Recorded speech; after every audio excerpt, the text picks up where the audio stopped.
I never imagined my life could turn upside down in a single week.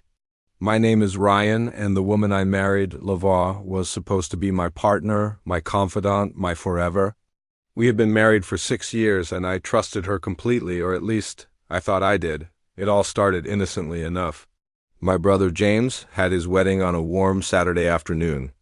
The ceremony was beautiful, flowers in bloom, laughter echoing, friends and family celebrating love. Lavra, of course, attended. I thought it would be a fun, joyous day for all of us. But beneath her cheerful demeanor, something had shifted, something I couldn't yet see. The first sign of trouble came a week later. Lavra went to her doctor for a routine checkup and returned home with a tense expression. I asked her what was wrong, expecting perhaps some minor issue. She hesitated, avoided my gaze, and finally muttered, "I need to tell you something." "I have chlamydia." My stomach dropped, my mind raced. How is that possible?" I asked, my voice trembling with a mix of confusion and fear. Her eyes darted away. The hesitation, the guilt, it was all there. I don't know," she said weakly. I knew immediately. I didn't want to believe it, but every instinct in my body screamed the truth. She had been unfaithful. And the timing right after my brother's wedding was too coincidental to ignore. I tried to stay calm, tried to process what was happening. I asked questions, tried to understand, but she couldn't give me a straight answer.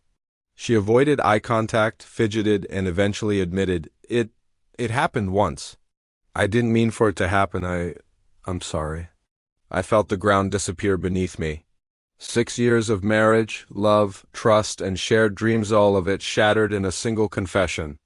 My heart ached not just for the betrayal, but for the absolute disregard for the life we had built together. I spent the next few days in a haze. I didn't eat, I didn't sleep well. The sense of violation was suffocating. It wasn't just about the disease. It was about the trust, the intimacy, the vows we had made. And yet, she treated it like a minor inconvenience, as if her actions were forgivable with a casual apology. I thought long and hard about what to do. Could I forgive her? Could I rebuild the life that had been destroyed? Could I risk my emotional and physical well-being for someone who had violated the very foundation of our marriage? The answer became clear in a quiet moment one night. I looked at her sleeping peacefully beside me, unaware that I had made up my mind. This was not a mistake to forgive lightly. This was betrayal in its most intimate form. The person I had trusted with my heart and body had chosen another. My voice was calm, steady, but inside I was a storm of anger and heartbreak. "Lavra, this marriage is over," I said plainly. "I cannot continue, I cannot trust you, I cannot forgive this." Her face went pale and she tried to protest. "Ryan, please, I can fix this." "I love you. It was a mistake." I held up my hand. "It's not just a mistake, it's a choice. You made a choice to betray me, and that choice has consequences. I choose to walk away. Choose myself. I choose my life without this betrayal." The divorce proceedings were painful but necessary. She tried to manipulate the situation, to make herself the victim, to cast me as cruel and unforgiving. But the truth was on my side, the evidence, the timing. The confession, it all made it clear that her actions were deliberate, not accidental. In the months that followed, I rebuilt my life. I focused on my career, my friends, and most importantly, my emotional recovery. I realized that betrayal is devastating, but it also reveals who you truly are.